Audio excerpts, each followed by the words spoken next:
আসসালামু আলাইকুম সুপ্রিয় দর্শক বন্ধু ও কৃষক ভাইরা, দেখতে পাচ্ছেন লাউ গাছের সুন্দর সুন্দর ডোগা। ভাবছেন কেটে দিচ্ছে কেন, পাগল টাগল হয়ে গেছে কিনা?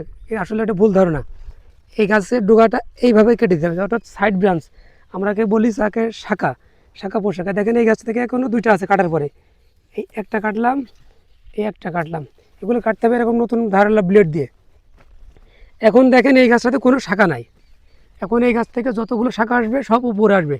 এইভাবে যদি আপনি নিচের শাখাগুলো কেটে দেন তাহলে আপনার গাছটা দ্রুত বাড়বে। এটা হচ্ছে প্রত্যেকটা লতা জাতীয় উদ্ভিদে আপনি এইটা করবেন, এবং নিচের থেকে কোনো সাইড শাখা বা সাইড ব্রাঞ্চ নেবেন না। তাহলে এই গাছটা দ্রুত, আপনার যে মাচাং বলে টাল বলেন, এটা কিন্তু দ্রুত এটা যাবে এবং খুব সহজে এটা ফল পাবেন।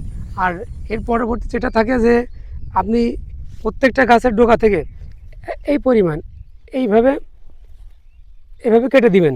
এভাবে কেটে দিলে হবে কি, যে প্রত্যেকটা গিটের থেকে নতুন করে শাখা বের হবে, তখন কিন্তু খুব সহজে আপনার এই টালটা ভরে যাবে।